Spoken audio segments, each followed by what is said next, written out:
እንግዲህ ሶስቱም በጣም ወሳኝ ናቸው፣ ትኩስ ናቸው። የመጀመሪያው ማረጎ ከመከላከያ ሰራዊት የአብይ መከላከያ ሰራዊት ውስጥ የተገኘ በጣም የሚገርም መረጃ ነው።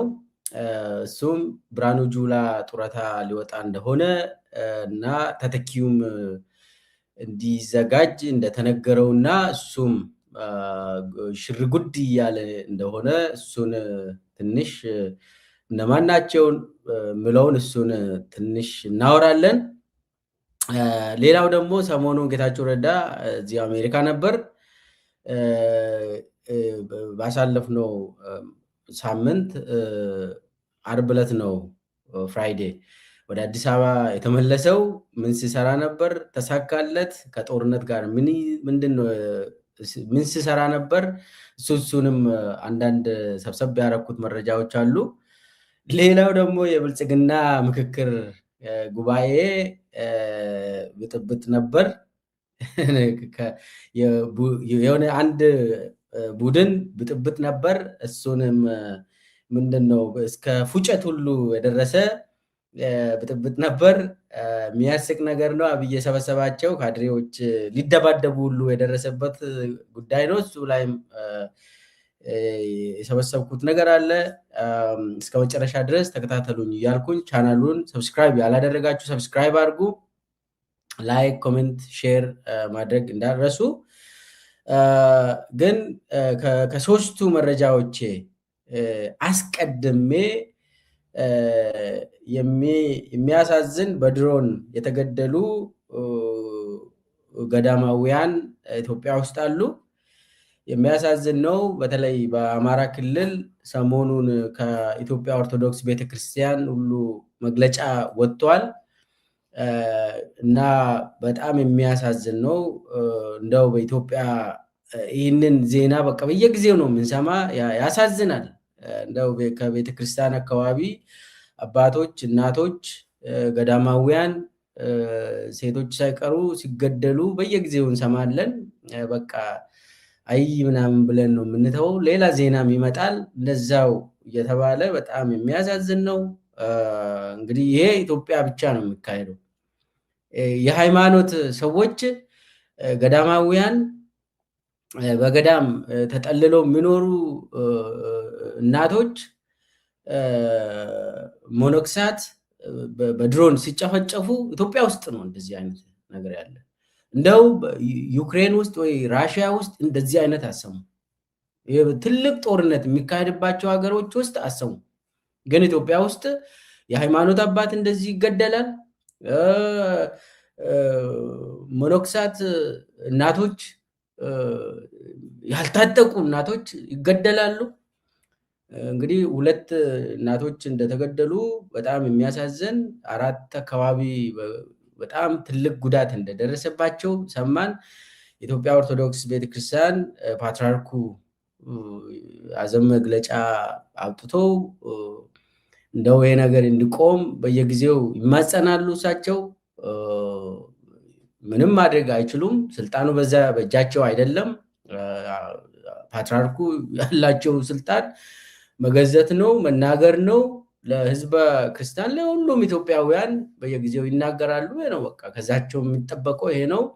ነገር ግን ምን ያደርጋል፣ ይሄ ባንዳዎቹ እነ ዳንኤል ክብረት ማህበረ ቅዱሳንን ሽጠው ቤተክርስቲያኒቷን ከፋፍለው ለአብይ ያስረከበው እንደዚህ ያሉ እንግዲህ በጣም የሚያሳዝን ጊዜ ነው ለሁሉም እምነት ተከታዩ። በየጊዜው እዛም አርሲ ውስጥ እንደዚህ ሆነ ይባላል፣ ሌላ ጊዜ እናለቅሳለን። ከዛ ደግሞ አማራ ክልል ወሎ አካባቢ እንደዚህ ሆነ ሲባል እናለቅሳለን። ከዛ ሌላ ቦታም እንደዚህ ሆነ ይባላል። በቃ አልቅሰን ማለፍ ነው። ይሄ ነገር መቆም አለበት። ይሄ ነገር አገሪቷ ላይ ያነጣጠረ ነው። ይሄ ነገር በድሮን እንዴት ነው ቤተክርስቲያን የሚመታው? ያንን ድሮን የምልከው ወይ ማለት ካልኩሌት አድርገህ ነው የምትልከው። አውቆ ነው እንደዚህ የሚገሉት እኮ። ማይም አይደለም ያንን ድሮን ምልከው ወይ ማይም ነን ዝም ብለን ነው ድሮኑን ፋኖ አገኘን ብለን ዝም ብለን እንልካለን የሚሉ ከሆነ ይናገሩ። ብልጽግናዎች እነ ይልማ መርዳሳ የሚመሩት የድሮን መዋቅሩን ዝም ብሎ ታራ ሰው ነው እንደ አባቶችን እናቶችን የሚያስገድሉበት። እኔ አሁን እዚህ ላይ የፋኖ አመራርን አገኘው ምናምን ብሎ ፋኖ የታጠቀ ነው፣ ራሱን የቻለ ራሱን ይከላከላል። ንጹሐን ዜጎች ግን እናቶች ግን ምንድን ነው ያጠፉት? ለምንድን ነው የሚገደሉት? ለምንድን ነው የሚጨረሱት? ይሄ በጣም ያሳዝናል። አንደኛ ይሄ ነገር ዓለም አቀፍ ወንጀል ነው፣ የጦር ወንጀል ነው። እየተገደሉ ያሉት የታጠቀ ኃይል ሳይሆን የሃይማኖት እናቶች ናቸው፣ አባቶች ናቸው። ገዳማት የገቡ እናቶች እንዴት ነው የሚገደሉት? ይህንን የምንለው እኮ ይሄ ስህተት ነው። አባገዳዎችን ስረሽኑ ዝም ብለን አየን። ንጹሐን ቄሶችን ስረሽኑ አየን። መነኩሳትን ስረሽኑ አየን። በድሮን ሲጨፈጭፉ አየን። ይሄ ዓለም አቀፍ ወንጀል ነው፣ የጦር ወንጀል ነው። ዝም ብለን ማየት የለብንም። ይሄ የሃይማኖት ጉዳይ አይደለም። ይሄ የክርስቲያን፣ የእስላም፣ የፕሮቴስታንት የምናምን ወቀፈታ ጉዳይ አይደለም። ይሄ ንጹሐን ዜጎች ሲገደሉ መናገር አለብን። ይሄ ማስቆም አለብን። ይህንን እንዴት ነው የምናስቆመው? ይሄ ድሮን መቼ ነው የሚቆመው? ከህዝቡ ያሳዝናል። እኔ አንድ የተለያዩ ቪዲዮዎችን አይቼ እናቶች መነኮሳት ሲያለቅሱ እንባቸው ያሳዝናል፣ ያስለቅሳል። ይህ ዝም ብሎ መሬት ላይ አይወርድም። እንባቸው ደም እያለቀሱ ነው። ተራ እንባ አይደለም፣ ጠባ አይደለም። ይሄ ማለት መፍትሄ ያመጣል። የዝም ብሎ ተራ ለቅሶ አይደለም። ይበልሃል፣ አብይ አህመድ ይበልሃል። ይሄ የእናቶች እንባ እንደ ጎርፍ ይዞ ይጠፋል፣ ይዞ ይሄዳል። ትልቅ ጎርፍ ሆኖ ነው ይዞ የሚሄደው አብይን። ይህንም መናገር ስላለብን ነው። እንደው ዝም ብዬ ማለፍ ስለሌለብኝ መናገር ግድ ነው ምለው። እንግዲህ ለሞቱት ነፍሳቸውን ይማር ያልኩ ለሁሉም ኢትዮጵያውያን ያው በየጊዜው መጽናናትም መመኘት ነው። ከዛ ውጭ ምንም አናደርግም። እንግዲህ ነፃነት እስከምታገኘው ድረስ ምንም መፍትሄ የለህም። ቀጥታ ወደሚቀጥለው አጀንዳ ሊሂድ። እሱም ብርሃኑ ጁላ ልነሳ መሆኑን ከተጨባጭ ምንጮች አግኝቻለሁ። ብርሃኑ ጁላ ያው እስካሁን የኢትዮጵያ መከላከያ ሰራዊት ኤታማዦር ሹም ነው። ብርሃኑ ጁላ ተነግሮታል አሉኝ እንደምነሳ። ቤቱም እያለቀ ነው። አሁን ትልቅ ቤት ቦሌ እየተሰራለት ነው። እሱም እያለቀ ነው እና እንደ ጡረታ እንደሚወጣ ያው ሀብት አለው፣ ሀብቱን መኔጅ እንደሚያደርግ ተነግሮታል። የእሱ ቦታ ደግሞ ጌታቸው ጉድና እንደ ተተኪ ለሱም ተነግሮታል። አብይ አህመድ ነግሮኛል ጌታቸው ጉድና ብሎ ሽር ጉድ እያለ ነው። ጌታቸው ጉድና የኢትዮጵያ ጠቅላይ ኤታማዦር ሹም ሊሆን ሽር ጉድ ነው። በቃ ያዙኝ ልቀቁኝ፣ እኔ ነው ተራ የኔ ነው እያለ ነው አሉ ጌታቸው ጉድና። እና ትንሽ ስለ ይሄ መከላከያ አካባቢ ያለውን ጉዳይ ትንሽ ብናወራ በአሁኑ ሰዓት አብይ አህመድ አጠቃላይ ስርዓቱን ይመራል። ስርዓቱ ደግሞ የወታደራዊ ስርዓት ነው። እዚህ ላይ ምንም እንዳትሳሳቱ፣ ኢትዮጵያን የሚመራ መከላከያ ሰራዊት ነው። በዚህ ሰዓት ወታደራዊ መንግስት ነው ኢትዮጵያን የሚመራ እና ከአብይ ቀጥሎ ወደዳችሁም ጠላችሁም ብርሃኑ ጁላ ነው ስልጣን ያለው። ወደዳችሁም ጠላችሁ ብርሃኑ ጁላ ስልጣን አለው። ግን የአብይ ተላላኪ ነው። አብይ እንደዚህ ተናገር ይለዋል። አብይ በምለው መሰረት ነው ብርሃኑ ጁላ የምናገረው። ሀብት አለው ብርሃኑ ጁላ። ትልቅ ቤት ገንብቷል ቦሌ፣ በጣም ትልቅ ኤምባሲ የሚመስል። አሁን እሱን ይዞ ጡረታ እንዲወጣ ሀብት ደግሞ አለው፣ በተለያየ ስም ሀብት አለው። እና የስልጣን እርከኑ ልንገራችሁ። አሁን ብርሃኑ ጁላ እንዴት ነው ይህንን ያክል ስልጣን የሚጠቀመው? ያው አብይን እናውቀዋለን። አብይ አታላይ ነው በአቅሙ እና ስልጣን አለው። ብርሃኑ ጁላን ይጠቀማል። ብርሃኑ ጁላን ደግሞ የሚያሽከረክረው ማን ነው ነው ጥያቄው። ብርሃኑ ጁላን ደግሞ የሚያሽከረክረው ደመላሽ ገብረ ሚካኤል ነው። ስለዚህ ደመላሽ ገብረ ሚካኤል እና ይልማ መርዳሳ የሚባል አንድ ውሸታም ሰው ደግሞ አለ። አየር ኃይል የኢትዮጵያ አየር ኃይል ኃላፊው ይልማ መርዳሳ አለ። እሱ በዋልት ሰው ነው፣ ወሬ አቃባይ ነው ለአብይ። በየጊዜው ወሬ ነው፣ በቃ ሁልጊዜ ወሬ እያቃብላል። አሁን ሀብታም ነው እሱ። እንዲያውም አንዳንድ ሰዎች ምንድን ነው የሚሉት ይልማ መርዳሳ የአዲስ አበባ ከተማ መሬት አስተዳደር ኃላፊ ነው ወይ ብሎ ይጠራሉ። እሱ ነው መሬት የሚያከፋፍለው አዲስ አበባ አካባቢ። ያው ቦታ አላቸው። በነገራችን ላይ የአብይ አሁን አዲስ አበባ ውስጥ የአብይ ቦታዎች አሉ፣ መሬቶች ማለት ማንም ሰው የማይነካ እዛ አካባቢ አብይ ብቻ ነው የሚሰጠው። በሱ ትዕዛዝ ብቻ ነው አዳነች የምታሳልፈው መሬትን።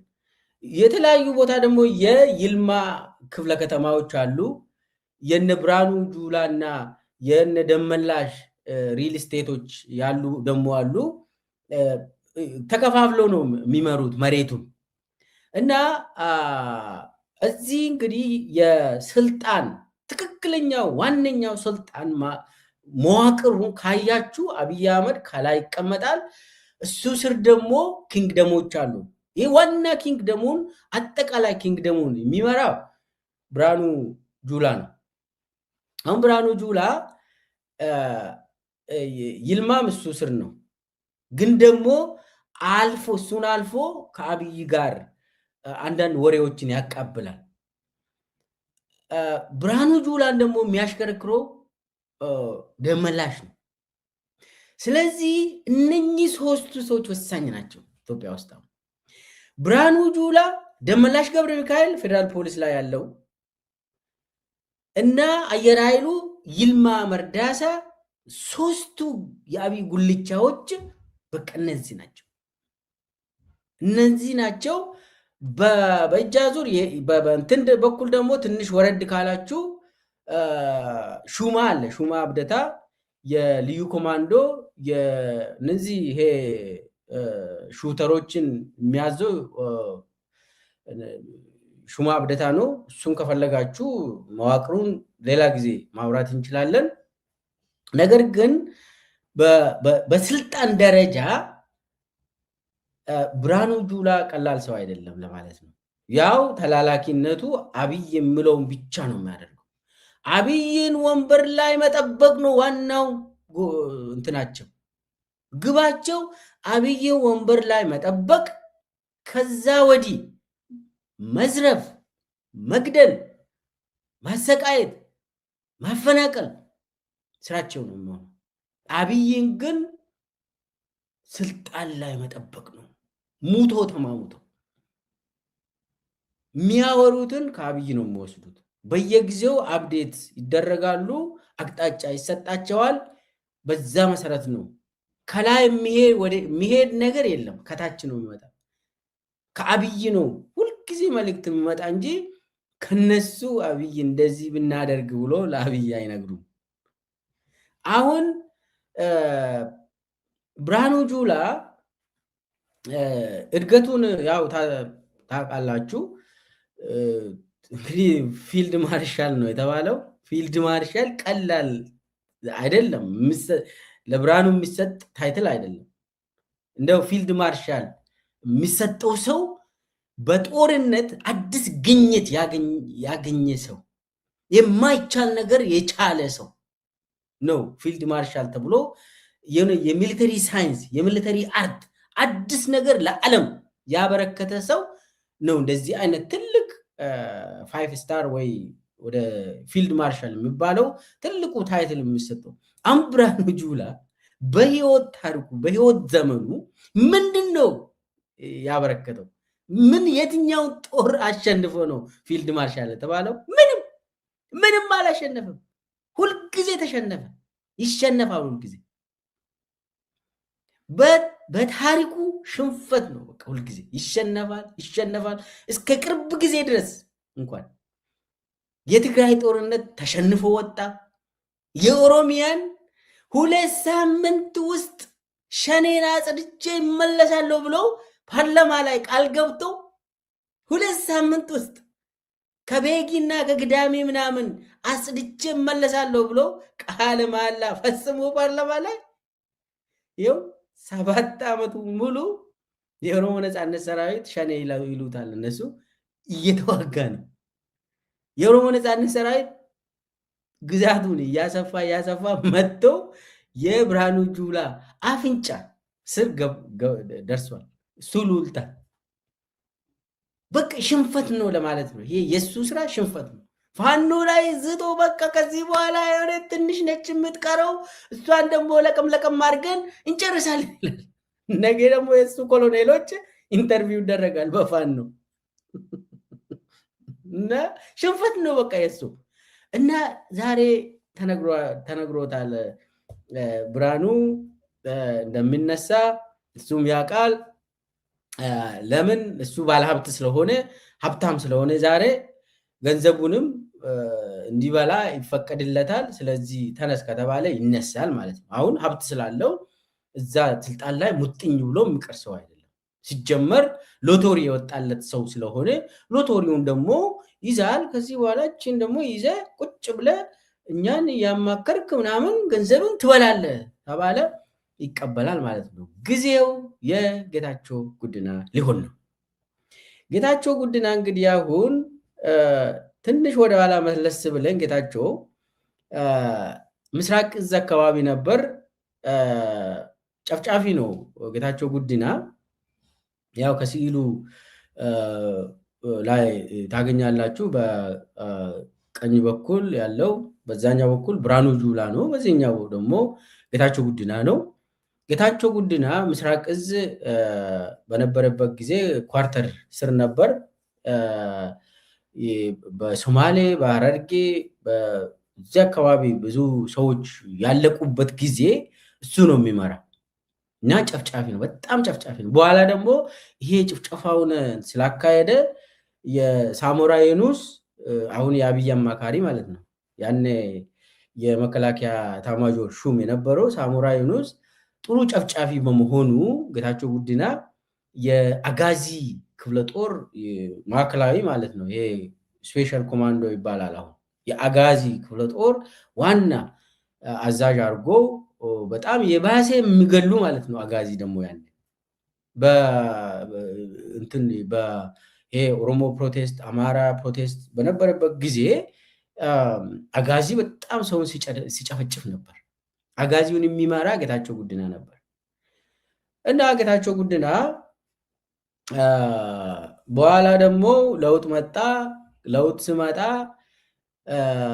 እነ ለማ መገርሳ ስመቱ እኔም ስመታው ማለት ነው። ጌታቸው ሸኔ ነው ተባለ። ሸኔ ነው ተባለ። የሆነ መምሪያ ዳይሬክተር ምናምን ነገር ላይ አደረጉ። ከዛ በትግራይ ጦርነት እንደገና ቀስቅሰው ቦታ ሰጡ እና በትግራይ ጦርነት ብዙ ስራ ሰራላት ለአብይ። በተለይ በትግራይን በተመለከተ ብዙ ጭፍጨፋውን አካሂዷል እና ብዙ ነገር ስለሰራለት ወደ መከላከያ ኢንተለጀንስ አደረገ። አሁን አብዛኛው ጊዜውን የሚያሳልፈው ምዕራብ ኢትዮጵያ ነው። አሁን የምዕራብ ኢትዮጵያ የአርኤስኤፍ ጉዳይን የሚቆጣጠረው እሱ ነው። ይሄ ማሰልጠኛ ምናምን አርኤስኤፍ ጃንጃዊድ ሚሊሻ ቤንሻንጉል ጉሙዝ ውስጥ የከፈተለት እሱ ነው። ያው አብይ ተልኮ ወስዶ ከዩኤኢ የሚመጣ ተልኮ በቀጥታ ጌታቸው ጉድና ነው የሚያስፈጽመው እና አብዛኛው ነቀምቴ፣ አሶሳ ምናምን ነው የሚኖረው። እንዳውም ባለፈው ደግሞ በሱዳን በኩል ጦርነት ነበር እና እሱ ነው ሲመራ የነበረው። እዛ አካባቢ በጣም በብዛት እሱ ነው የበላይነት የያዘው። ስለዚህ በዛ እንትን አድርጎ አሁን በጣም ከአብይ ጋር ተቀራረቡ። አሁን ትመጣለህ ተብሏል እና ጌታቸው በጣም ይጨፍራል አሉ። በየቦታ በየመጠጥ ቤት ጊዜ ወይኛ ነው እንግዲህ ጦርታ የወጣችሁት ጓዛችሁን ጠቅልላችሁ ለመሄድ ተዘጋጁ ይላል እና ምንም ለኢትዮጵያ ሕዝብ አንድ ጨብጫቢ ሄዶ ሌላ ጨብጫቢ መጣለት ማለት ነው። ምንም አዲስ ነገር የሚመጣ ነገር የለም። አብይ ይህንን አንዳንድ ጊዜ ጥንቃቄ ማድረግ ያስፈልጋል። ብርሃኑ ቆየ፣ ጌታቸው ጉድና መጣ ምናምን ለኢትዮጵያ ሕዝብ ምንም አዲስ ነገር አይመጣም፣ ምንም አይለውጥም። አብይ ይህንን ይጫወትባቸዋል። በነገራችን ላይ የአብይን ምስጢር ካወቃችሁ ምናልባት ጌታቸው አይሆንም ብርሃኑ ሊቆይ ይችላል ልትሉ ትችላላችሁ። ልንገራችሁ፣ አብይ ምንድን ነው የሚያደርገው? ሁልጊዜ የአብይ ፊሎሶፊ ልንገራችሁ፣ ኔጌሽን ይባላል። ኔጌሽን ማለት ያጋጫል። አብይ አንተንና የአንተ ወንድም እህት ጓደኛ ያጋጫል። አብይ ኔጌሽን ሁልጊዜ የእሱ ፕሪንስፕል የእሱ ግዛት አገዛዝ መሰረቱ ኔጌሽን ይባላል። የማጋጨት ስራ ነው። ሰው ካልተጋጨ አይገዛም ብሎ ያምናል አብይ። ስለዚህ ምንድን ነው የሚያደርገው አብይ? አሁን ብርሃኑ ጁላና ጌታቸው ጉዲና እንግዲህ አሁን ጠላት ነው የሚሆኑት። አብይ ፍላጎቱ የማጋጨት እንትን ነው። ይሄ ማኔጅድ የሆነ ማጋጨት ስራ ነው አብይ የሚሰራ። እዚህ ላይ የእሱ ተላላኪ ሆኖ እንዲጋጩ ለምንድን ነው የሚያደርገው ካላችሁ፣ የተስማማ ሰው ካለማ ስልጣኔን ይወስዳል ብሎ ያምናል አብይ። ስልጣኔን ይረከባል ብሎ ይፈራል አብይ። ስለዚህ የአብይ አመራሮች እንዲጋጩ ይፈለጋል። አብይ አንዱን ጠርቶ አንዱ እነኚህ ሰዎች እኮ ለአንተ መጥፎ አመለካከት ነው ያላቸው ብሎ ይነግራል አንዱ። እነሱን ደግሞ በኋላ ጠርቶ ይህ ሰው ቅድም ብሎ ምን እንደሚያወራልኝ ሰምታችኋል? አትሰሙም እኮ እናንተ፣ ይህ በጣም ወራዳ የሆነ ስለ እናንተ ያወራል ምናምን ይላል። እና የማጋጨት ስራ ነው። የሆነ ጊዜ እኔ ራሴ የሚነግረኝ ምልኬሰ አንተ ከአወሉ አብዲ ከአዲሱ ወረጋና ከሽመልስ አብዲሳ ይሄ ቆሻሻ የሆኑ ወራዳ የሆኑ ጋር ትወዳደራለህ እንዲ ያለ ከነኚህ ጋር እንዴት ብሎ እኔ ያኔ ገብቶኛል ውሸት እንደሆነ። እኔ ምን አገባኝ እነኚህ ወራዶች ሆኑ አልሆኑ ጉዳይ አይደለም። እኔ ጥያቄ ነበረኝ። ውድድሬም ከነሱ ጋር አይደለው። የእኔ ጥያቄ የሰላም የሀገር ጉዳይ ነው። እሱ ግን እዛ ለማጋጨት ይሞክራል። የሆነ ጊዜ ደግሞ ሰብሰብ አድርጎ አዳነችና ጠይባን አሁኑኑ ፌስቡክ ላይ አንቺ ጊፍቲ እኮ ጊፍቲ ኩኪያ ምናምን ንግስት የኔ ንግስት ምናምን ብላችሁ ፖስት አድርጉ። ጠይባን የአዳነች ፎቶ ውሰጂና የኔ ንግስት ምናምን ብለሽ ፖስት አድርጊ። አዳነችን ደግሞ የጠይባን ፎቶ እንትን ብለሽ የኔ ጀግኒት የኔ ንግስት ምናምን ብለሽ ፖስት አድርጊ ይላል። እኛን ሰብስቦ ቁጭ አድርገው እንደዚህ የማጋጨት ስራ ነው የሚሰራው አብይ። በየጊዜው እና አብይ ይሄንን የሚያደርገው ያው እዚህ ላይ ምንድን ነው እያደረገ ያለው? ስልጣናችሁ በእኔ እጅ ነው፣ እኔ በፈለግኩ ሰዓት አነሳችኋለሁ። ስለዚህ ለእኔ ስገዱ። እኔ ላይ ግን የሆነ ነገር ካሰባችሁ እያየዋችሁ ነው። እኔ የእኔ መነጽር ስር ናችሁ፣ ካሜራዬ ስር ናችሁ እናንተ።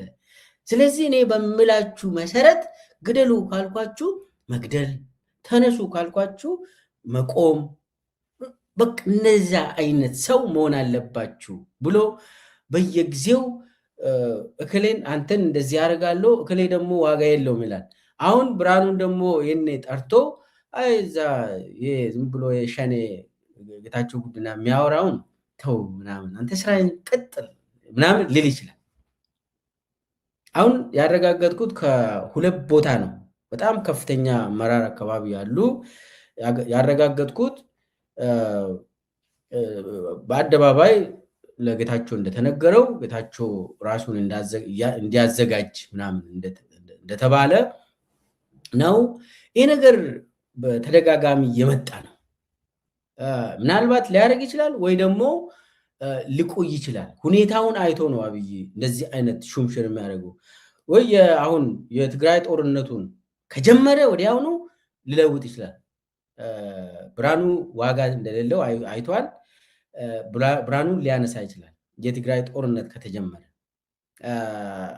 ጌታቸው ጉዲና ሊያስቀምጥ ይችላል። ካልሆነ ግን የሆነ ነገር ይጠብቃል አብይ ይህንን ሹምሽር ለመፈጸም። ግን በዚህ ደረጃ ብርሃኑ የእሱ ቤት ቶሎ ይለቅና የእሱ ጡረታ ድግስ አድርጉ ምናምን ተብሏል። የእሱ ጡረታ ተደግሶ ሰውየው ወደ ቤቱ እንዲመለስ ለማድረግ እንዲገባ ለማድረግ እዚህ ላይ አንድ ነገር ስለ ሽመልስ ሳላነሳ አላልፍም። ሽመልስ አብዲሳ እንግዲህ ትልቅ ስልጣን ነው ያለው፣ ኦሮሚያን የሚያሽከረክር ሰው ነው። ነገር ግን የሽመልስ አብዲሳ ስልጣን ቀጥታ ከአብይ እየመጣ አይደለም። በአሁኑ ሰዓት የሽመልስ አብዲሳ ስልጣን ምንጩ ከደመላሽ ገብረ ሚካኤል፣ ከብርሃኑ ጁላና ከይልማ መርዳሳ ነው የሚመጣ ስልጣኑ።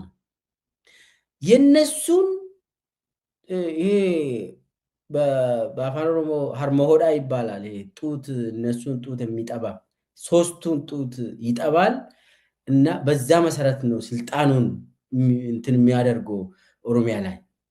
አሁን የሽመልስን ተሸክሞ የሚሄዱት ይልማ መርዳሳ፣ ደመላሽ ገብረ ሚካኤል እና ብርሃኑ ጁላ ነው እና ሶስቱ ናቸው ፕሮቴክት የሚያደርጉት። አንዳንዴ አብይ አህመድ ያው የአብይ አህመድ ያሳደገው የኔ ልጅ ነው ይላል አይደለ? አብይ ሽመልስን 10 ዓመት ነው የፈጀብኝ እቺን ልጅ ለማሳደግ ብሎ ያወራል። እውነትም 10 ዓመት አካባቢ ወስዶበታል መሰለኝ እና ብዙ ጥሬበታለሁ፣ በጣም ብዙ ለፍቼበታለሁ፣ ሽሜን አላነሳም ምናምን ስል ነበር። አሁን እኔ አላቅም ብቻ ሽሜን አሁን አይነካም፣ ግን ሊነካ ይችላል ትንሽ ቆይቶ። አሁንም ሽሜ ያልጨረሰው ተልኮ አለ ለአብይ። ያንን ተልኮ ስላልጨረሰ ትንሽ ሊቆይ ይችላል። አሁንም ግድያዎቹ አላለቁም ማለት ኦሮሚያ ላይ ሽመልስ በኢትዮጵያ ታሪክ እንደዚህ አይነት ሆኖ አያውቅም። ኦሮሞ እንደዚህ በሽመልስ ጊዜ አሁን እኮ ኦሮሚያ ውስጥ እርሻ ማሳ እኮ ማሳ የቀብር ቦታ ነው የሆነ። ብዙ እርሻዎች ወደ ቀብር ስለተለወጡ በኦሮሞ ባህል ደግሞ የሆነ ሰው ከተቀበረ አርሱም ቦታው እና ሰውን ገለው ይጥላሉ። ያ ጅብ ይበላና እንትኑን ደግሞ እዛው እንትን አፈር ይመልሱበታል። ከዛ ብዙ መሬቶች አሁን አይታረሱም ኦሮሚያ ውስጥ። የአብይ መዋቅር የሽመልስ መዋቅር በየእንትኑ በየቀበሌው ሰው ነው ያለቀ። ቀብር ነው ያደረገው ኦሮሚያ ሽመልስ አብዲሳ። እና አሁንም ይሄ ተልኮ አላለቀም። አብይ ፈልጎ እንትን አለ ገና ነው፣ ግድያው ገና ነው፣ ይቀጥላል። ስለዚህ ሽመልስ በተወሰነ ደረጃ ግን የሆነ ጋፕ አለ። አሁን ጋፕ አለ። አሁን ዝም ብሎ አሁን ሽመልስ ከኦሮሚያ ቴሌቪዥን ምናምን ጨፌ ኦሮሚያን ሰብስቦ የሚፎክረው ምናምን እሱ ውሸት ነው። ተውት፣ እሱ ውሸት ነው። እና የሽመልስ እንትን አውቆ ገና አብሮ የሚሰሩ ነገር አለ። አብሮ የሚገሉት አብሮ ያልጨረሱት እንትን አለ። የሽመልስ ፕሮጀክት የአብይ ፕሮጀክት ገና ሽመልስ ፑሽ ያደርግበታል። ነገር ግን ይህንን ስልጣን ከአብይ ብቻ አይደለም። ስልጣኑን የሚያገኘው በአብዛኛው ዛሬ ከላይ ይሁንታ ያስፈልጋል የአብይ። ነገር ግን የብርሃኑ ጁላ የደመላሽ ገብረ ሚካኤልና የይልማ መርዳሳ ጡትን እየጠባ ኦሮሞን ይጨፈጭፋል ሽመልስ አብዲሳ። አሁን እንግዲህ የእነኚህ ጉልቻዎች ሶስቱ የአብይ ጉልቻዎች ይልማ መርዳሳ፣ ብርሃኑ ጁላና ደመላሽ መቼም አይነካም። ደመላሽ አይነካም። ይልማም አትነካም። ደመላሽ ብልጣ ብልጥ ሰው ነው። ምንድን ነው እሱ የአብይን ፍላጎት በፍጥነት ያነባል። ደመላሽ የአብይ ፍላጎትን በደንብ የሚረዳ ሰው ደመላሽ ስለሆነ አብይ ሁልጊዜ ሰው ማለት ከተናደደ ሰውን መግደል ይፈልጋል። አብይ የሱ ብሄቨር ነው። የሳይኮፓት እና የናርሲሲስት ብሄቨር አለው አብይ። እና በጣም እንትን ካለ በጣም ከተናደደ ቶሎ ሰው ያንን ሰው ማጥፋት ይፈልጋል አብይ። ያንን ደግሞ ቶሎ የሚረዳ ደመላሽ ብቻ ነው። ይረዳና ቶሎ ይፈጽማል። ከፈጸመ በኋላ አብይ ጋር ሂዶ ይፎግራል፣ እንደዚህ ይፎክራል።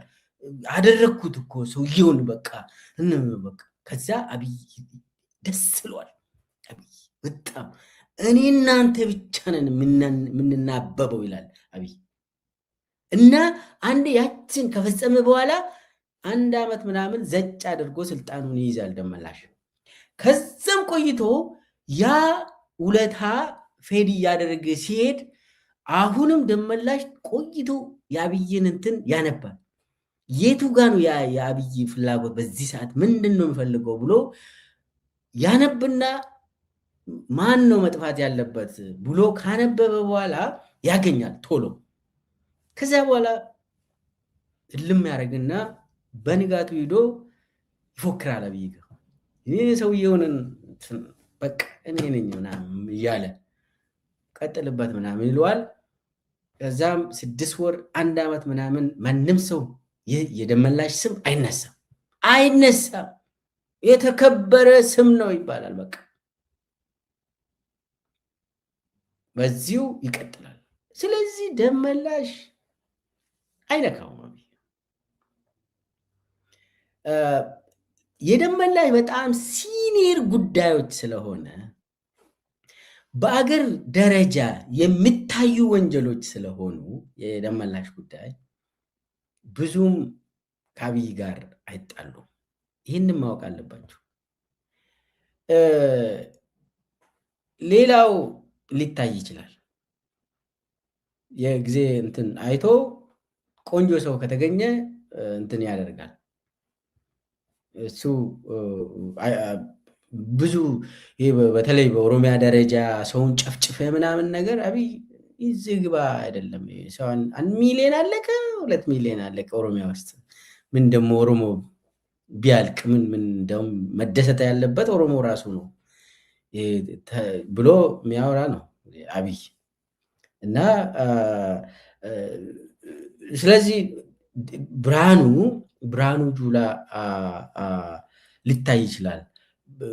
በጣም ይሄ ዝም ብሎ ተራ ሰው ነው ብርሃኑ። ተራ ሰው ስለሆነ ምንም አይጠቅምም፣ ለአብይም አይጠቅምም፣ ራሱንም አይጠቅምም ብርሃኑ ጁላ። ግን ደግሞ ቦታው ስልጣን ትልቅ ስልጣን ስለሆነ እነ ሽመልስ ይጠቀሙ ነበር።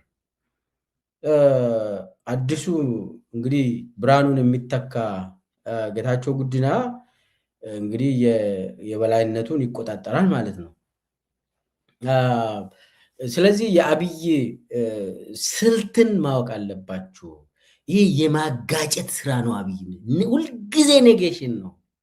አንድን ሚኒስቴር ከሌላ ሚኒስቴር ጋር፣ አንዱን ጀነራል ከሌላው ጀነራል ጋር፣ አንዱን ኮሎኔል ከሌላው፣ አንድን ጓደኛ ከምስቱ ጋር ያጣላል አብይ።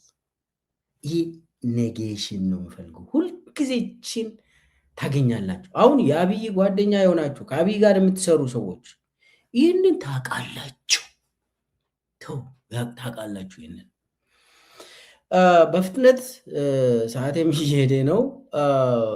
የጌታቸው ረዳ የአሜሪካ ጉዞ ላይ ሀሳቤን ልስጥ። ጌታቸው ረዳ ሰሞኑን አሜሪካ ነበር፣ ዲሲ ነበር። በአብይ ነው የተላከው። ተልኮው ምንድን ነው? በተለይ ከቲፒኤልኤፍ ጋር የተያያዘ ጉዳይ በአሜሪካ መንግስት በአሜሪካ ሴናተሮች አካባቢ እነሱን እንዲያገኝና እንዲያስረዳ እንዲያሳምን ነበር። እና የአብይ ጦርነት ከተከፈተም ትክክለኛ ጦርነት እንዲባል፣ በሌላ በኩል ደግሞ የአሜሪካ መንግስት ትልቅ ጫና ትግራይ ህዝብ ላይ እንዲያሳርፍ፣ ህዋት ላይ እንዲያሳርፍ፣ በዛኛው በኩል ደግሞ ሻቢያ ላይም ጫናዎች በጣም እንዲያርፍ ለማድረግ ነበር ወደ አሜሪካ እንዲጓዝ የተደረገ። አንድ 3 ሳምንት አካባቢ ነው በነገራችን ላይ ዲሲ ቁጭ ያለው። ባሳለፍነው አርብ ነው ወደ ኢትዮጵያ የተመለሰው እና ወደ 3 ሳምንት አካባቢ አሜሪካ ተኝተው የሚያሳዝን ነው ሳይሳካለት ተመለሰ እና ብዙም ሴናተሮችን አላገኘም፣ ግን የመንግስት ኃላፊዎችን አግኝተዋል። የህዋት ጦርነት እየፈለገች ነው የሚል ለማስረዳት ብዙ ጥረት አድርጓል እና የኢትዮጵያ መንግስት ራሱን እየተከላከለ ነው። የኢትዮጵያ መንግስት ሰላም ነው የሚፈልገው። ፕሪቶሪያን ያበላሹት ሻቢያና ህዋቶች ናቸው። ለዛ ደግሞ እኔ ምስክር ነኝ። ፕሪቶሪያንን የፈረምኩት እኔ ነኝ።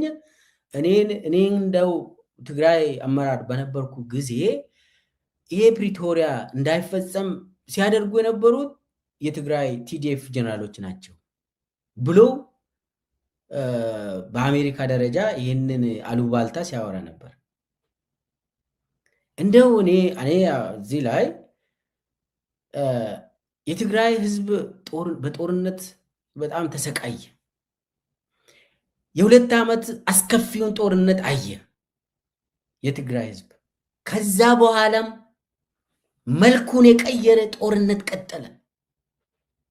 ኖቬምበር 2022 ላይ ጦርነቱ ቢቆምም ጦርነቱ አልቆመም፣ መልኩን ቀየረው እንጂ። የትግራይ ህዝብ በተለያየ ጦርነት አይነት እንዲሰቃይ ያደረጉ የሳይኮሎጂ ጦርነት ብቻ አይደለም፣ የከበባ ብቻ አይደለም፣ ሰው መድኃኒት እንዳያገኝ እስከ እህል ድረስ እንዲቀጡ ተደረገ የትግራይ ህዝብ። ይሄ የጦርነት አይነት ነው። ስለዚህ ይሄ ደግሞ ትግራይን ጌታቸው ረዳ ሲመራ በነበረበት ጊዜ ጌታቸው ራሱ የሚያውቅ ነገር ነው፣ አዲስ ነገር አይደለም የምናወራው። ስለዚህ አሁንም ጌታቸው ረዳ ትግራይ ህዝብ ላይ ጦርነት እንዲነሳ ይቀሰቅሳል ብሎ ማን ያምናል? ለአብይ ተላላኪ ሆኖ ትግራይ ጦርነት መጀመር አለብህ አብይ አህመድ ብሎ ይለምናል ብሎ ማን አስብ ነበር? ማለት ጌታቸው እናውቋለን። በኢህአዴግ ጊዜ ምን አይነት ብሄቨር እንደነበረው ከዛ በኋላ ከህዋት ጋር መቀሌ ተመልሶ እስከ ደደቢት በረሃ ሄዶ ምን አይነት ሰው እንደሆነ ከዛ ተመልሶ ደግሞ አዲስ አበባ ገብቶ የአብይ ካድሬ ሲሆን ምን አይነት ሰው እንደሆነ ማለት አንድ ጌታቸው ብዙ ጌታቸውን አየን። ይለዋወጣል እንደየ ሁኔታው እና አሁን በባለፉት ምናልባት በባለፉት 5-6 ዓመታት ውስጥ 3 ወይ 4 አይነት ጌታቸውን ታያላችሁ። ይለዋወጣል። ግን ቢለዋወጥም የትግራይ ህዝብ ላይ እንደዚህ ከአብይ ጋር አብሮ ለጦርነት ቅስቀሳ ያደርጋል ብሎ ማንም ሰው አይገምትም። ሰው ጭንቅላት ያለ ሰው እንደዚህ አይገምትም። እኔ ጌታቸው ከህዋት ጋር ብጣላ የኔ ጉዳይ አይደለም፣ ግን ከአብይ ጋር ቆሙ ትግራይ ህዝብ ላይ ጦርነትን ይቀሰቅሳል ብዬ አልገምትም፣ አላስብም። መቼም ብቻውን ብቆም ቆንጆ ነበር። ጌታቸው ብቻውን ቆሞ ከህዋት ጋር አልስማማም ብሎ ብቆም ምናልባት እኔ ደግፈዋለሁ። ከህዋት ጋር ነው ብቻውን እዛው ግጭታቸውን መፍታት ይችላሉ። ነገር ግን የአብይ ተላላኪ ሆኖ ጸረ ትግራይ የሆነ ሰው ጋር ሂዶ ትግራይን እንደ ህዝብ አጠፋለሁ ብሎ የሚዝት ሰው ጋር ሆኖ ለሱ ዲፕሎማሲ ለሱ የጦርነት ቅስቀሳ ያደርጋል ተብሎ አይታሰብም። ያሳዝናል። ታሪክ ይጠይቀዋል። ጌታቸው ረዳ ከአብይ ጋር ነው የሚጠየቀው ማለት ነው። ትግራይ ላይ ለሚደርስ ነገር ሁሉ አብይ ብቻ አይደለም የሚጠየቀው። ዛሬ ከአብይ ጋር ፕላን የጦርነት እቅድ የሚያወጡ ሰዎች ሁሉ ይጠየቃሉ። በተለይ ጌታቸው ረዳ ይጠየቃል። ግን የተሳካ ዲፕሎማሲ አልሰራም። አብይን ማንም ሰው አያምንም። በዚህ ሰዓት ማንም ሀገር አያምኑትም። ውሸታም እንደሆነ ይታወቃል። ጦረኛ እንደሆነ ይታወቃል። ከሱ ጋር ውል ገብተ አብይ እንደሚሽር ይታወቃል። የማይታመን ሰው ነው አብይ። ይሄ ደግሞ ዓለም ነው የሚያውቁ። ስለዚህ የጌታቸው ዲፕሎማሲ ዚሮ ነው፣ የትም አይደርስም። ለዛ ነው ብዙ ተቀባይነት አላገኘም። ወሬውን ይቀበላሉ፣ ይታወቃል። የኢትዮጵያ መንግስት የላከውን ልኡካን ቡድን ተብሎ ምንድን ነው ችግራችሁ? አንደኛ ችግራችን ትግራይ ህዝብ ነው፣ ህዋት ነው፣ ሻቢያ ነው ምናምን ልሉ ይችላሉ። እሺ ምን እናድርግ? ጫናው ትንሽ አነሰ፣ እናስ ከበድበል፣ ሌላስ ጦርነት እንዳይገቡ ከልክሉልን። ለምን? እኛ ስብሰባ ላይ ነን፣ ምክክር ላይ ነን ምናምን። የአብይ ምክክር ይሄ ነው በቃ። አዎ በቃ ብሎ ይሸኛሉ። ግን ሴናተሮችን ብዙ ሴናተሮችን እንዲያገኝ ነበር የታሰበው፣ አልተሳካለትም። ብዙ ሴናተሮችን ሳያገኝ ብዙም ተጽዕኖ እንዲፈጠር ተፈልጎ ነበር። ያ ነገር አልተሳካለትም እና በየጊዜው ይመላለሳል። አሁን በአብዛኛው ጊዜ እዚህ ነበር፣ በአብዛኛው ጊዜ ዲሲ ነበር ኦልሞስት እስከ አርብ ድረስ። ይሄ በጣም ውርደት ነው። አሁን እነሱ የፈሩት ምንድን ነው? በተለይ የኢትዮጵያ ኃይሎች ቲዲኤፍ፣ ፋኖ፣ የኦሮሞ ነጻነት ሰራዊት እና ሌሎቹ ኢትዮጵያውያን ተደራጅቶ ይጀምራሉ የሚል ነው ፍራቻቸው። የአብይ ፍራቻም የጌታቸው ረዳ ፍራቻም ይሄ ነው እና ጌታቸው ረዳ ስፔሻላይዝ ያደረገው ያው ህወሓት ላይ ትግራይ ላይ እንዲሆን ነው። ባለፈው ስብሰባ አዲስ አበባ እንትን ለማድረግ ከዚህ ዲሲ ነበር። ከዛ ሄዶ እንትን ሲል ነበር። በትግርኛ ነው የሚያወራ። የተሰበሰበው ደግሞ ሁሉም ብሔር ብሔረሰብ ነው። ከዛ አይሰማም አይሰማም ይነጋሙ ይነጋሙ ይሉታል የተሰበሰባቸውን እና ያንን ጨርሶ እንደገና ደግሞ ሂድ ወደ ዲሲ ተመለስ ተባለ እና በአብዛኛው እዚህ ተቀምጦ ምንም እዚህ ግባ የሚባል ዲፕሎማሲ አልሰራም። ምንም አሁን መጨረሻ ተጠራርጎ ገብቷል አሉ። ምንም አሁን ይመለሳል ብዬ አላስብም። እናየዋለን፣ እንከታተላለን። ሌላው የምክክሩ ውስጥ የአብይ ምክክር መድረክ ውስጥ ተሳታፊዎቹ መካከል ብጥብጥ ነበር። ይሄ ምንድን ነው? ያው 8 ቦታ ከፍሏቸው እንዲወያዩ ተደርጓል እና ምንድን ነው የሆነው?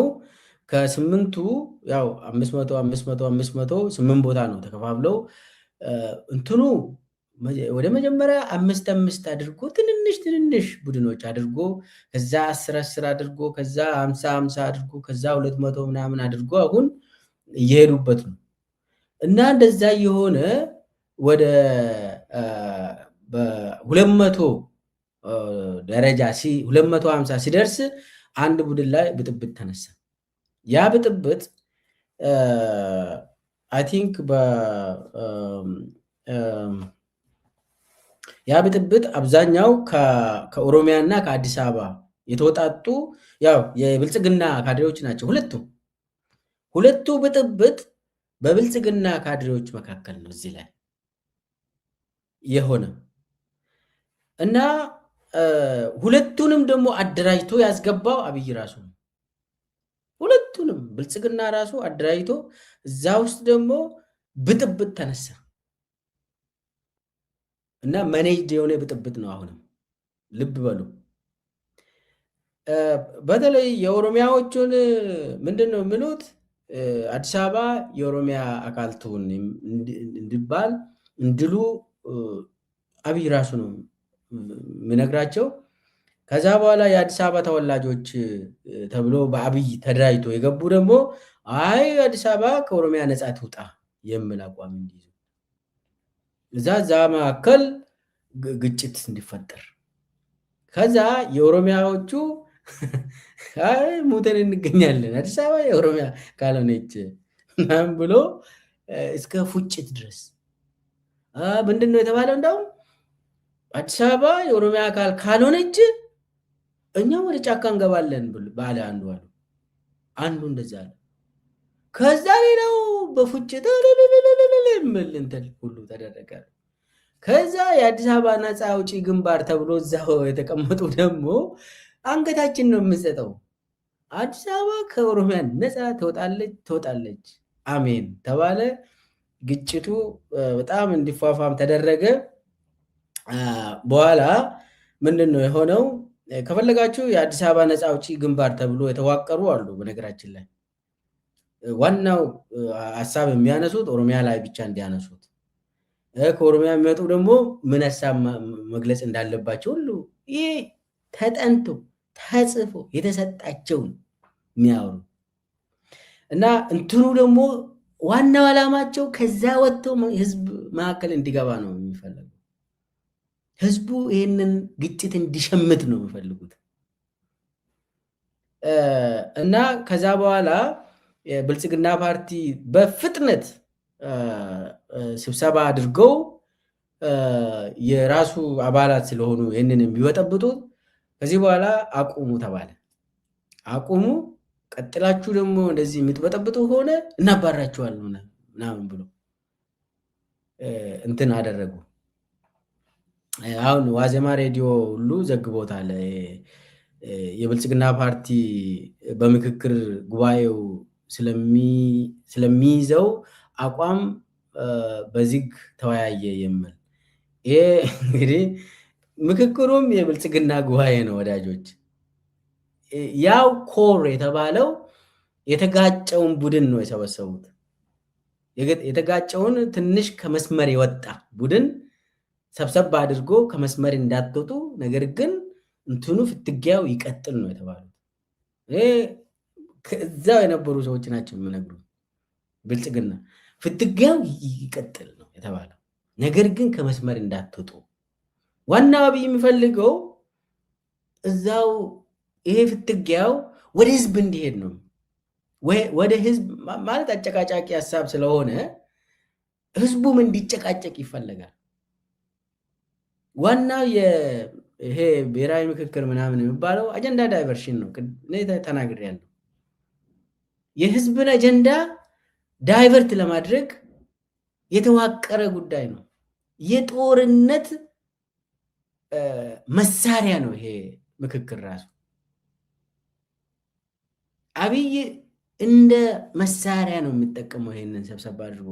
ዋናው መሆን ያለበት በዚህ ሰዓት የኢትዮጵያ ህዝብ ይሄ የብልጽግና ግጭትን መግዛት የለበትም። የኢትዮጵያ ህዝብ ጥያቄው ምንድነው መሆን ያለበት? መጀመሪያ ነፃ መውጣት ያለበት የኢትዮጵያ ህዝብ አጠቃላይ ከአብይ አህመድ ነፃ መውጣት አለበት። ኦሮሚያ ከአብይ አህመድ ነፃ መውጣት አለበት። አዲስ አበባ ከአብይ ነፃ መውጣት አለበት። አማራ፣ ትግራይ፣ ሁሉም ኢትዮጵያ ምድር ከአብይ አህመድ ነፃ መውጣት አለበት። ከዛ ውጪ የሚደረገው ዝም ብሎ እዛ አጀንዳ ሰጥቶ ያንን አጀንዳ ላይ እንድትጋጭ የሚያደርገው አብይ አህመድ ተሳክቷል ማለት ነው። ይህንን አጀንዳ ከገዛ አብይ አህመድ እስካለ ድረስ አዲስ አበባ ከኦሮሚያም ነፃ አትወጣም፣ ኦሮሚያም ከአዲስ አበባ ነፃ አትወጣም፣ ኦሮሚያም ከአብይ አህመድ ነፃ አትወጣም። አብይ አህመድ እስካለ ድረስ ምንም መብት አታገኝም። ምንም የአዲስ አበባ ይሁን ፌዴራሊዝም ይሁን ዩኒተሪ ይሁን ዋጋ የለውም። ሚኒንግለስ ነው። አብይ አህመድ ይህ ወታደራዊ መንግስት ስልጣን ላይ እስካለ ድረስ ምንም መቃብር እንኳን አታገኝም። ይህ መሬት ይቀርና ይኸውላችሁ አሁን ዛሬ ላይ ሀቁን እንነጋገር ከተባለ በጦርነት ምክንያት ከገጠር ሰው ወደ ትንንሽ ከተማ እየፈለሰ ነው። ትንሽ ገንዘብ ያለው ሰው ገጠር ያለውን ሀብቱን ሽጦ ወደ ትንንሽ ከተማ እየሄደ ነው። ትንንሽ ከተማ ውስጥ የሚኖሩ ሰዎች ደግሞ ቤታቸውን ሽጦ ኤቭሪቲንግ ሽጦ ወደ መካከለኛ ያሉ የዞን ከተማ አካባቢ እየፈለሱ ነው። ዞን ከተማ አካባቢ ያሉ ዜጎች ደግሞ ካላቸው እንትን ሰብሰብ አድርጎ ወደ አዲስ አበባ ዙሪያ እየፈለሱ ነው። ከአዲስ አበባ እምብርት ደግሞ የተፈናቀለ ወደ ታች ወደ አዲስ አበባ ዙሪያ እየወጣ ነው። ስለዚህ ከኢትዮጵያ ክፍሎች ተፈናቅሎ ወደ አዲስ አበባ የመጣና ከአዲስ አበባ ተፈናቅሎ ወደ ዳር የሄደው ተገናኘ ማለት ነው። ይህ ነው የኢትዮጵያ ኑሮ ዛሬ። ኢትዮጵያውያን ሁሉም ተፈናቅሎ ዳር ላይ ተገናኝተዋል። አዲስ አበባ ዳር ዙሪያ ላይ ለምን ገጠር ላይ ለምንድን ነው ከገጠር ሰው የሚፈናቀለው ለምትሉት፣ አንደኛ የአብይ አህመድ የጸረ ሽምቅ ምናምን ውጊያ ስልት ብለው የገጠር ቤቶችን ያቃጥላሉ። ይሄ ካውንተር ኢንሰርጀንሲ ስትራቴጂ ብሎ የያዙት የገጠር ቤቶችን ማቃጠል። ለምን ፋኖና የኦሮሞ ነፃነት ሰራዊት የገጠር ቤቶችን ይጠቀማሉ፣ እዛ ይደበቃሉ። ለዚህ ነው አሁን ፈርቶ ቤትን ያቃጥላሉ፣ ቤተክርስቲያናትን ያቃጥላሉ፣ ሞኖክሳትን ይገላሉ። ይህ ሁሉ የሆነው ጸረ ሽምቅ ውጊያ ስትራቴጂ ነው፣ የአብይ ስትራቴጂ ነው። ስለዚህ ገጠር የሚኖሩ ሰዎች ምንም በማያውቁ ቤታቸው ይቃጠላል፣ ይገደላሉ። ስለዚህ ያላቸው አማራጭ ወደሚቀርባቸው ትንንሽ ከተሞች መሄድ ነው። ትንንሽ ከተሞች አሁን ቢዚ ሆኗል ዛሬ። ከዛ የሚችሉትን ወደ ላይ ይሄዳሉ፣ ወደ ከፍተኛ ወደ አዲስ አበባ ዙሪያ ምናምን። ከአዲስ አበባ ደግሞ ይፈናቀላል ሰው ከእምብርቱ። አሁን ልደታ ሰው አይኖርበትም፣ ፒያሳ አትኖርበትም፣ ተወስደዋል። ካሳንችስ 4 ኪሎ እስከ ጉሌሌ ድረስ እስከ ለገሃር ቦሌ ይው ክንትን ተባሮ እስከ መገናኛ ተባሮ ወደ ጫፍ እንደወጡ ተደርጓል፣ ተፈናቅሎ። ስለዚህ ከታች ከኢትዮጵያ ክልሎች የሚመጡ ተፈናቃዮችና ከአዲስ አበባ ተፈናቃዮች አንድ ቦታ ተገናኙ ማለት ነው። ስለዚህ ህዝቡ ተሰቃይቷል። እዚህ ላይ ምንድን ነው የምታወራ? ከአዲስ አበባ ነፃ ልውጣ ከኦሮሚያ ነፃ ልውጣ ምናምን የምትለው ምንም ታሪክ የለም። ነፃ የምትወጣ ከአብይ አህመድ ነው። በዚህ ሰዓት ማሰብ ያለብህ ከአብይ አህመድ እንዴት ነፃ እንውጣ፣ እኔ በህይወት መኖር አልቻልኩም እያለ ነው ህዝቡ።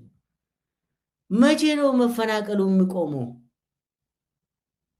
ብሎ ሰው መመካከር አለበት። አውቃለሁ በጣም ሰው ተዳክሟል፣ በኢኮኖሚ ተዳክሟል፣ በሁሉም በስነ ልቦና ተዳክሟል ሰው። በዚህ ሰዓት አብይ አህመድ ለአጀንዳ ዳይቨርሽን የሚፈጥረው የሚለክሰው ምክክር ውስጥም ይሁን ብልጽግና ውስጥም ይሁን በራሱ ሚዲያም ይሁን መግዛት የለብንም፣ ውሸት ነው። አብይ ማኔጅድ የሆነ ኮንፍሊክትን ይፈጥርና ያንን ደግሞ እኛ እንድንገዛ ገዝተን ደግሞ አቋም እንድንይዝ ከዛ የጎንዮሽ ጦርነት እንድንጀምር ይህንን ነው የሚፈልገው አብይ። የለም እንደዛ መባል። የሁሉም ኢትዮጵያውያን ጦርነት ከአንድ ሰው ከአንድ ቡድን ጋር ነው፣ እሱም ከብልጽግና ከአብይ አህመድ ጋር ነው ጦርነት። ኢትዮጵያ ድፍን ኢትዮጵያ ነፃ ካልወጣች ምንድን ነው? ከየት ነው ነፃ የምትወጣ? የለም። ስለዚህ አብይ አውቆ የሚጀምረው ቅድም ብያለሁ፣ የኔጌሽን ነው የሚፈልገው አብይ። በየቦታ ግጭት ያስፈልገዋል አብይ። በራሱ ቤት ውስጥም ግጭት ያነሳል አብይ። ያለ ግጭት አይኖርም። የሱ ጋይዲንግ ገቨርኒንግ ፕሪንሲፕሉ ነው ኔጌሽን የሚባለው። ያጋጫል፣ ሰውን ያጋጫል፣ የራሱን አመራርን ያጋጫል። ራሱ የሰበሰበውን የብልጽግና ምክክር መድረክ ውስጥ ግጭት እንዲኖር ያደርጋል። ያ ደግሞ እንዲሰፋ ይፈልጋል። ሰው አጀንዳው ዳይቨርት እንዲደረግ ይፈልጋል። አጀንዳው ደግሞ የህዝብ አጀንዳ በአሁኑ ሰዓት ትክክለኛው የህዝብ አጀንዳ ምንድን ነው? ከአብይ ነፃ መውጣት ነው። አጠቃላይ አሁን መስፍን አርአያ ምንድን ነው ያለ? ባለፈው ዛሬም መግለጫ አውጥተዋል። በባለፈው መግለጫው ከ2000 በላይ የሚሆኑ አጀንዳዎችን ሰበሰብንና ሌሎቹን እንዳሉ ጣልናቸው። 2000 አጀንዳው ምን ነበር ብሎ የሚጠይቀው ሰው የለም። እኔ ከዚህም በፊት ተናግሬያለሁ። የኢትዮጵያ ህዝብ ሲጠይቅ የነበሩ የአብይ አህመድ አገዛዝ ይብቃን ነው፣ ሽግግር መንግስት ነው የምንፈልገው ህዝቡ ብሏል። ሲደመር ሲጨመቅ 2000 መስፍን አርአያ ያለው 2000 አጀንዳ ያለው ሲጨመቅ አብይ አህመድ ስርዓት ይፍረስ ይሂድ ነው። ግን ምንድን ነው ያደረገው? መስፍን አርአያ እና የእሱ ሰዎች አብይ የሰጣቸውን 8 አጀንዳ ብሎ ሰውን ለመከፋፈል አጀንዳ ዳይቨርሽን ምንድን ነው ብለው አብይም መስፍንም ወጥተው ከእንትኑ በኋላ በቃ ምክክር መድረኩ ካለቀ በኋላ ኢትዮጵያ ውስጥ ሰላም ይመጣል፣ የምንበላው ነገር ሁሉም ያገኛል፣ በቃ ረሃብ ይጠፋል፣ ሁሉም ነገር ይሄ በሽታ ይጠፋል፣ በቃ ኢትዮጵያ ወደ ገነት የምትገባ ይመስላል እነሱ የሚሉት። መድረኩ ይሄ ጉባኤው ካለቀ በኋላ ብስራት አለ።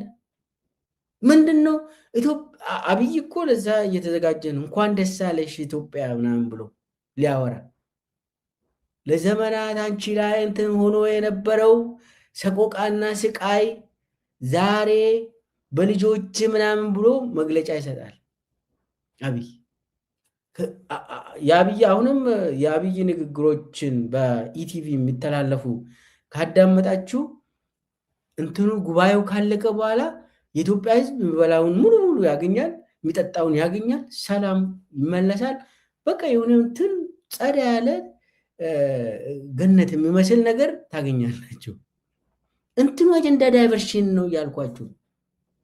የኢትዮጵያ ሕዝብ በያዘው የሰላም ጥያቄ አብይ አህመድ ይነሳ ጥያቄ እንዲረሳና ሌላ አጀንዳ ውስጥ እንዲገባ ነው አብይ የሚፈልገው። ስለዚህ አሁን ከዚህ ምክክር መድረክ የምናገኘው ነገር ካለ ሌላ ጦርነት ነው የምናገኘው።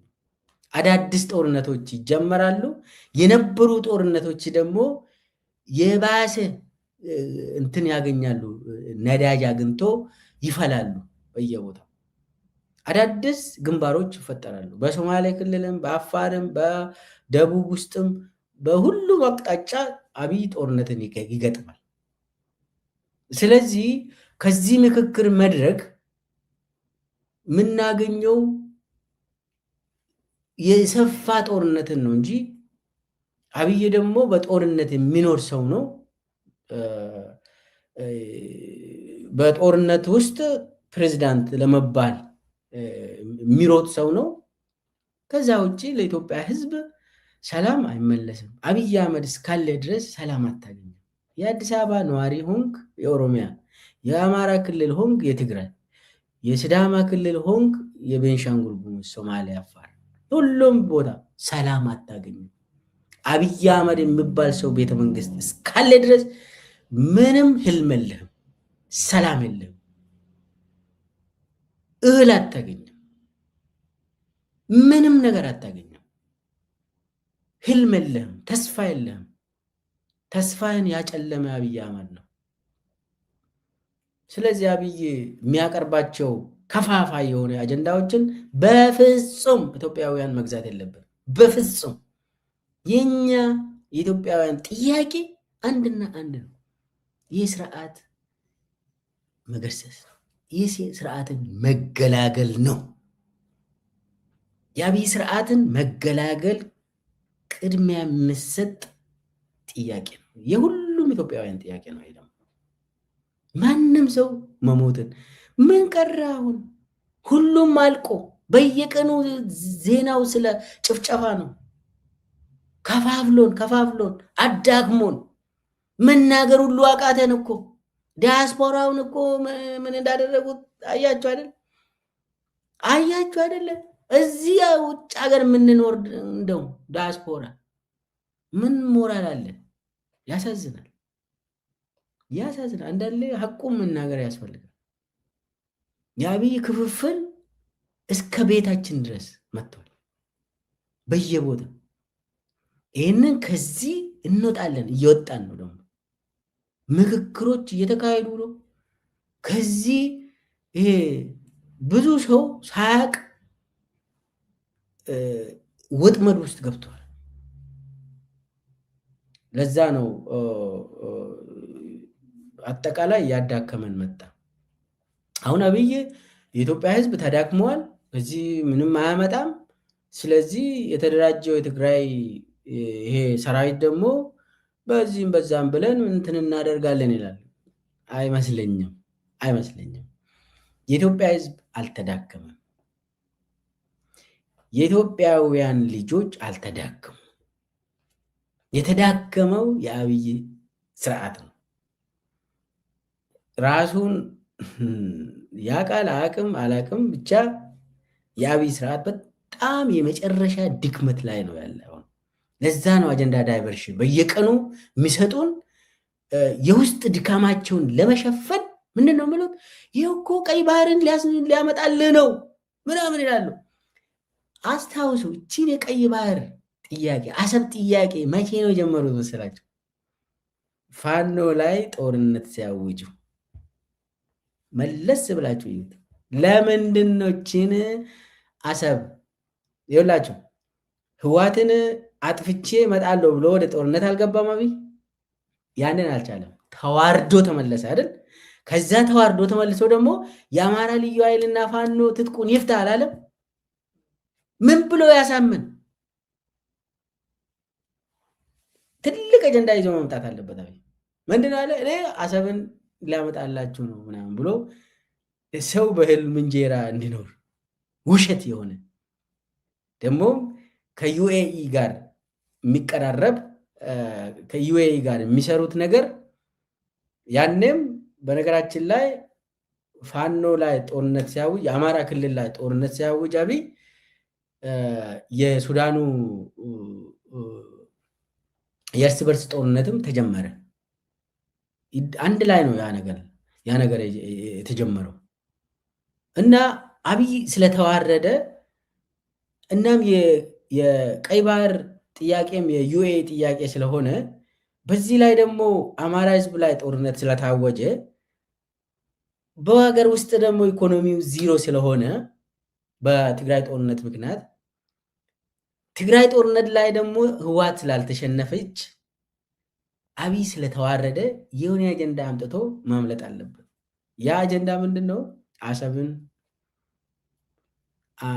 እመልሳለሁ፣ በእኔ ስር አሰብ ኢትዮጵያ ታገኛለች ብሎ ይህንን አጀንዳ አመጣ። ስለዚህ የአማራ ህዝብ ምናልባት በአብይ አስተሳሰብ እኛን ብትጨፈጭፍም አሰብን ብታመጣልን እንደግፋለን የሚል መስሎት በጣም የህልም እንጀራ የሆነ እና እንትኑ ካልኩሌሽኑ ገብቷቸዋል መሰለኝ። እና እቺን ነው የተጫወተው። ያለ ደግሞ እሱ በሚለው መንገድ አይደለም አሰብን የምናገኝ ከሆነ በዲፕሎማሲ ነው። ከኤርትራውያን ጋር በመነጋገር አሰብን በነፃ መጠቀም እንችል ነበር። አዎ እንችል ነበር፣ እንችላለን። ከኤርትራ ህዝብ ጋር በመነጋገር በሰላማዊ እንትን ምንም እርስ በርስ በመነጋገር በመናበብ እነሱ የሚፈልጉት አለ፣ እኛም የሚፈልገው ነገር አለ። በሰላም ሁሉም ነገር ቀላል ነው፣ ይበቃናል። አሰብም መጽዋም ይበቃናል። ያ ደግሞ በመነጋገር የሚመጣ ነገር ነው። በአብይ በሚለው አጀንዳ ዳይቨርሽን አይደለም። አብይ በዛ ነገር ነው አጀንዳው ሙሉ በሙሉ ወደ ውጭ ወሰደና ውስጥ ደግሞ መክተፍ ጀመረ። አማራ ህዝብን፣ ኦሮሞን፣ ትግራይን ደግሞ ከቦ ምናምን። ስለዚህ አብይ ውጊያው ከህዝቡ ጋር ነው። የውጭ ምናምን አጀንዳ ዳይቨርሽኑ እሱ ተው አይችልም። ስለዚህ የአብይ ስልትን በደንብ ማወቅ ያስፈልጋል። አሁን ይሄ በምክክሩ ውስጥም ግጭቶች ምናምን ይቀጥላሉ። መደባደብ ሁሉ ሊመጣ ይችላል። አሁን ወደ ጫካ እንገባለን ያሉ ይግባ፣ ሂዱ፣ ማንከለከላቸው? የኦሮሞ ነፃነት ሰራዊትን ይቀላቀሉ፣ የፈለጉትን ፋኖ መቀላቀል ይችላሉ። ሂዱ። አብይን ነው በቃ መገሰጽ ያለባቸው፣ ማሸነፍ። ዋናው ችግር አብይ ነው ብለህ ካመንከው ግባ፣ ማንከለከለ?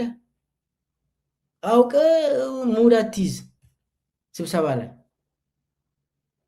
ስለዚህ ሁሉም ኢትዮጵያውያን ለዋናው አጀንዳ ነፃነት ካላገኘ ምንም አታገኝም። ነፃነት ደግሞ የምታገኘው አብይ አህመድ የሚባልና የእሱን ስርዓት በማሸነፍ ነው። ከዛ ውጭ ምንም መፍትሄ አታገኝም። ኦሮሞም ሆንክ፣ አማራም ሆንክ፣ ትግራይ ሆንክ፣ ሌላ ኢትዮጵያዊ ሆንክ ምንም መፍትሄ አታገኝም። ግድያው ይቀጥላል፣ ዝርፊያው ይቀጥላል፣ ያንተ መፍረስ መጥፋት ይቀጥላል አብይ አህመድ እስካለ ድረስ።